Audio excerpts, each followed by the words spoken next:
एक त्रुटि के माध्यम से 1284 जो बच्चे पास किए गए हैं उनका रोल नंबर किसी भी वेबसाइट पे नहीं दिखाया गया है। और रही बात जो रिजल्ट 30 दिन में इन्होंने डिक्लेयर कर दिया था, त्रुटि ठीक करने में 110 दिन कैसे लग गए? जब 30 दिन में 7 लाख बच्चों का रिजल्ट निकाल सकते हैं तो 1284 बच्चों का रिजल्ट निकालने में 110 दिन क्यों लगे? कौन है? 1284 बच्चे हैं, भारतीय जनता पार्टी के जो अनेक नेता हैं उनके रिश्तेदार हैं। 1284 बच्चे कौन हैं?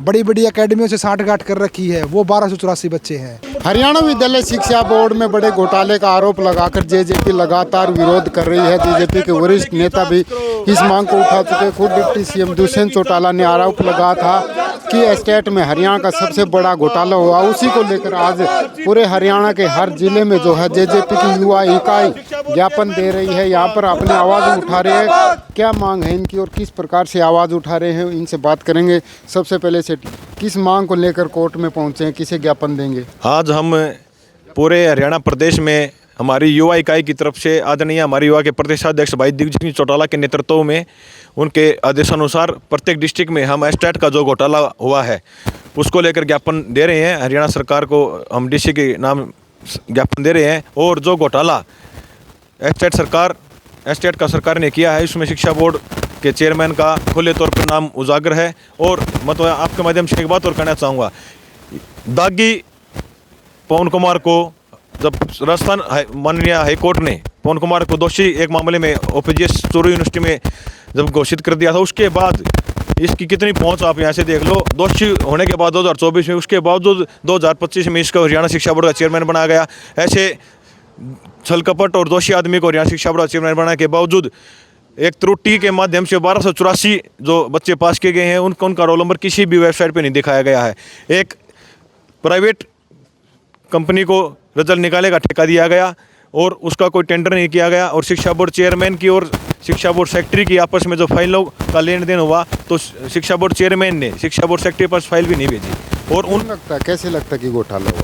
घोटाला जो 1284 बच्चे त्रुटि के नाम पर पास किए गए हैं उनके रोल नंबर कहीं भी आज तक दर्शाए नहीं गए हैं कि 1284 किन बच्चों को पास किया गया है। और रही बात जो रिजल्ट 30 दिन में इन्होंने डिक्लेयर कर दिया था, त्रुटि ठीक करने में 110 दिन कैसे लग गए? जब 30 दिन में 7 लाख बच्चों का रिजल्ट निकाल सकते हैं तो 1284 बच्चों का रिजल्ट निकालने में 110 दिन क्यों लगे?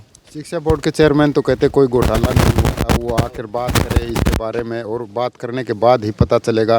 क्योंकि किसी प्रकार जो भी एजेंसियाँ 3-3, 4-4 एजेंसियों से रिजल्ट को जो है क्लियरिफाई किया करवा गया, यानी कि वो कह रहे हैं कि सिर्फ एक राजनीतिक स्टंट है, ये बयानबाजी है। एक पब्लिक अंडरटेकिंग सेक्टर PSU के माध्यम से रिजल्ट निकलवाया गया, किसी 3-4 कंपनी से रिजल्ट नहीं चेक करवाया गया। और चोरी करके ये नहीं कहेगा मैंने चोरी की है। जो उसकी चोरी पकड़े में आ जाती है तो अपने आप को बचाने के लिए झूठा वो प्रसार कर रहा है। और इस मामले को हम पूरे प्रदेश में हमने उठाया है और ज़रूरत पड़ी तो हम रोडों पर भी जाने के लिए इसके लिए तैयार हैं। हमारे आदरणीय नेता भाई दिग्विजय चौटाला के नेतृत्व में हम चंडीगढ़ में CM आवास का भी घेराव करेंगे अगर सरकार इस पर संज्ञान नहीं लेती है तो। 1200 बच्चों की बात की है, उनसे कोई बात हुई है, कुछ गड़बड़ उन्होंने बताई हो किस प्रकार से हुई है? 1250 बच्चों से बात नहीं हुई। जब 7 लाख बच्चों ने पेपर दिया उसमें से 1284 बच्चों को जिनको पास दिखाया गया, उनसे पहले जो पास दिखाए गए उनके रोल नंबर सार्वजनिक कर दिए गए। इन 1284 बच्चों का रोल नंबर क्यों सार्वजनिक किया गया? कहीं ना कहीं घोटाला तो हुआ ही है।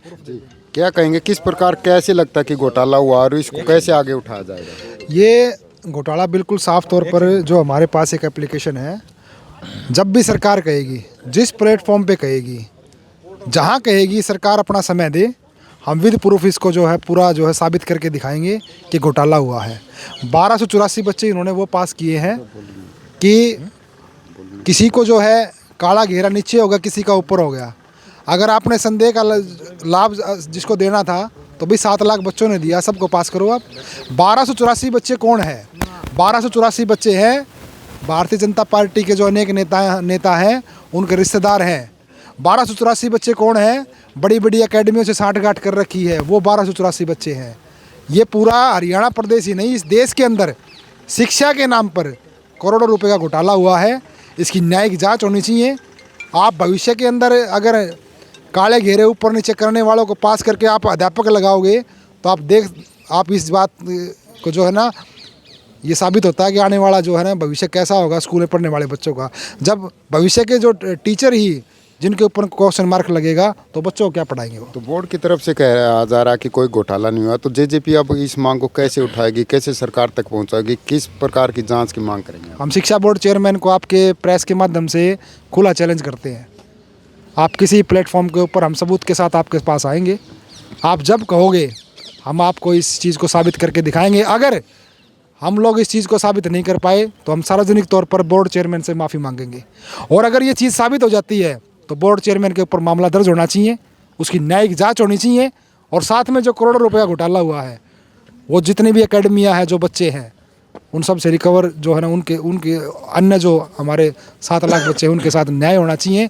मैं आपके चैनल के माध्यम से बताना चाहता हूँ, हम शहीद आजम भगत सिंह, वीर उधम सिंह, चंद्रशेखर आज़ाद, अशरफुल्ला खान, हम उनको मानने वाले लोग हैं। हम संविधान की ताकत से चलने वाले इस देश को, बाबा साहब डॉक्टर भीमराव अंबेडकर, चौधरी चरण सिंह चौधरी देवीलाल को मानने वाले लोग हैं। इस देश के अंदर अगर युवाओं के साथ इस तरीके का अत्याचार होगा तो एक क्रांति पैदा होगी, और उस क्रांति का उदय हरियाणा से होगा। मैं भारतीय जनता पार्टी की सरकार से पहले ही चेता देना चाहता हूँ कि इस देश के अंदर अगर तख्ता पलट होगा तो हरियाणा से ही की शुरुआत होगी। आप समय रहते अपनी ये जो खर्ची पर्ची का, जो बिना खर्ची पर्ची का नारा दे करके करोड़ों रुपया घोटाला करते हैं, इसको सुधार लीजिए, अन्यथा समय बहुत बलवान होता है। बड़ी बड़ी सरकारें गई है, बड़े बड़े तख्ता पलट हुए हैं। जब युवा इस देश के अंदर क्रांति लेकर के आएगा तो मान करके चलना, इस सरकार को उखाड़ करके फेंकने का काम। लेकिन ज़्यादातर युवा तो कहते बिना पर्ची खर्ची के नौकरी मिल रही, वो तो सरकार का साथ दे रहे हैं। मैं आपके सामने प्रूफ के साथ खड़ा हूँ। अगर बोर्ड चेयरमैन या हरियाणा सरकार को ये लगता हम झूठ बोल रहे हैं, हमारे ऊपर FIR दर्ज करा दीजिए आप।